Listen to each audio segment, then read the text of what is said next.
Vote വീഴണമല്ലോ പെട്ടിയിൽ തങ്ങൾക്ക് അനുകൂലമായി അത് ഉറപ്പിക്കുക എന്നുള്ളത്. അതിൽ തന്നെ ഞാൻ പ്രത്യേകമായ ഒരു പോയിന്റ് പറയും. അത് സാമുദായിക നേതാക്കളെ കണ്ടു, യുവ നേതാക്കളെ കാണുന്നു, മറ്റുള്ള സർവ്വ മേഖലകളും സർവ്വതല സ്പർശിയായി അദ്ദേഹം കാര്യങ്ങളെ മുൻകൂട്ടി കണ്ടുകൊണ്ട് വീക്ഷിച്ചൊരു പ്ലാൻ ഉണ്ടാക്കിയിട്ടൊക്കെ പോകുന്നു.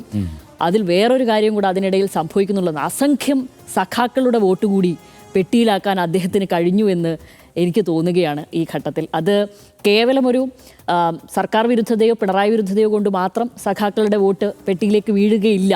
തീർച്ചയായും ഇവർ അടക്കമുള്ള ഇനിയിപ്പോൾ നിഷ്പക്ഷമായി നിൽക്കുന്ന ഒരു വോട്ടും ചിലപ്പോൾ കഴിഞ്ഞ കാലങ്ങളിൽ LDF അനുകൂലമായി സംഭവിച്ച ഒരു നിഷ്പക്ഷ വോട്ടുകളുണ്ടല്ലോ, ആ വോട്ടുകൾ കൂടി സമാഹരിക്കാൻ VD സതീശനായിട്ടുണ്ട് എന്നുള്ളതാണ് എനിക്ക് തോന്നുന്നത്. ഇനി KCയെ നമ്മൾ കുറച്ച് കാണുകയൊന്നുമല്ല. ഒരു തിരഞ്ഞെടുപ്പിൻ്റെ ബാങ്ക് റോൾ ചെയ്യുക എന്നുള്ളത് വലിയ കാര്യമാണ്. ഫണ്ട് കൊണ്ടുവരിക എന്നുള്ളതൊക്കെ വലിയൊരു കാര്യമാണ്. കാരണം ഇതിനു മുമ്പും തിരഞ്ഞെടുപ്പുകളുണ്ടായിരുന്നു. 2021 അവർ അമ്പയെ പരാജയപ്പെട്ടു പോയ അവരാണ്. തീർച്ചയായും അത്തരം മുൻമാതൃകകളൊക്കെ അവരിലുണ്ട് എന്നാണ് ഞാൻ വിചാരിക്കുന്നത്.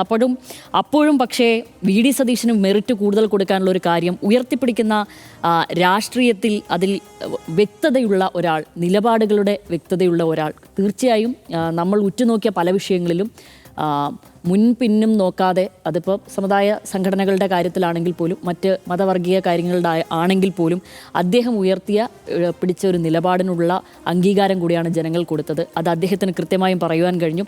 അത് കേവലം മീഡിയകൾക്ക് മുന്നിൽ കൂടെ പറയുക മാത്രമല്ല, അത് മുഴുവൻ ജനങ്ങളിലും എത്തിക്കാൻ അദ്ദേഹത്തിന് കഴിഞ്ഞു എന്നുള്ളതാണ് എനിക്ക് തോന്നിയിരിക്കുന്നത്. അതുകൊണ്ട്